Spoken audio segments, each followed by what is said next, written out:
Thank you for joining Wars of the Rosies as we continue with Lesson 42, Render unto Caesar, of International Esoteric and Illuminated Bible Lessons by R. Swinburne Clymer.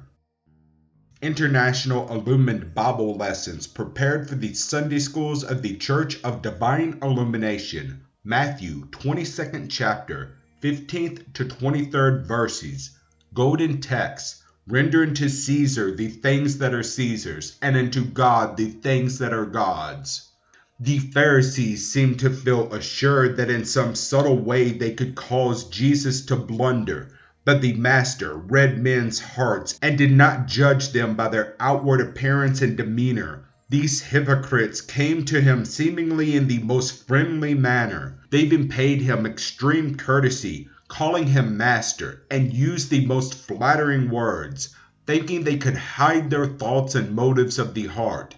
Verse 16, they sent out unto him their disciples with Herodian, saying, Master, we know that thou art true, and teachest the way of God in truth. Neither carest thou for any man, for thou regardest not the person of men. Quite a subtle and flattering speech, one which few men could resist, and in this manner they propounded the question.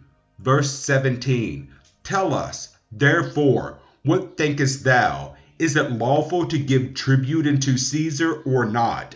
Jesus was yet in Capernaum, and the city was under the Roman rule. It was necessary, therefore, to pay the tribute money for the support of civil authorities, and every citizen, Rome or Jew, was obligated to pay tribute. The penny bore Caesar's image and superscription. Verse 18, But Jesus perceived their wickedness and said, Why tempt ye me, ye hypocrites? Though they wore their purple and fine linens with the phylacteries, though they came fawning, flattering, and paying homage, Jesus knew their soul. He knew the hypocrite no matter how he came. He also knew the soul that was weary of sin and strife with the flesh. This was the secret of his power. Jesus understood and read the souls of men. He needed not that any should testify of man, for he knew what was in man. He did not go by appearance. He did not need a testimony or a reference written by a friend or sympathizing neighbor. He saw through the veil of pretense and was never once deceived by it. Verse 18, Show me the tribute money. And they brought unto him a penny. Verse 20, And he said unto them, Whose is the image and superscription? Verse 21, They said unto him, Caesar's. Then he said unto them, Render therefore unto Caesar the things which are Caesar's, and unto God the things that are God's. Caesar was a great king, but he was wicked, evil, and material. The material penny and the gain of the world therefore belong to Caesar. Render unto evil the things that are evil, and give back to evil that which belongs to it, but give unto God that which belongs to God.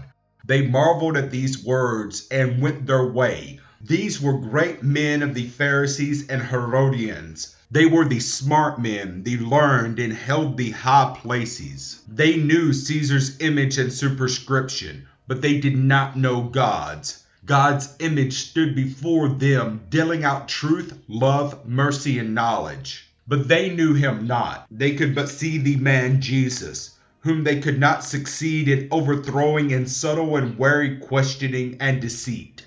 They were defeated at every turn. Wise in their own conceits, their foolish hearts were darkened. Professing to be wise, they became fools. They were dealing with a master in mind and in soul, but they could not see what they knew not. We only see what we are after all. We judge others really by our own sight. Our eyes may be defective, and while we judge others and seek to enlighten them or criticize, we may find that the fault is our own, that we are deceived and blinded and led astray by the great brilliancy of our own weary mind.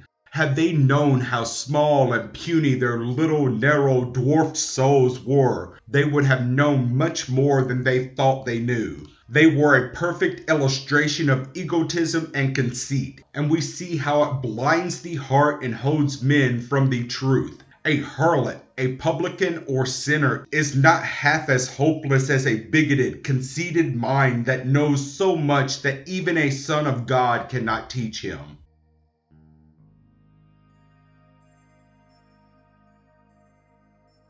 Thank you for watching, and please don't forget to share, like, subscribe, and comment. And if you can, please consider donating to Wars of the Rosies. Links to PayPal and Patreon are in the description. Thank you so very much.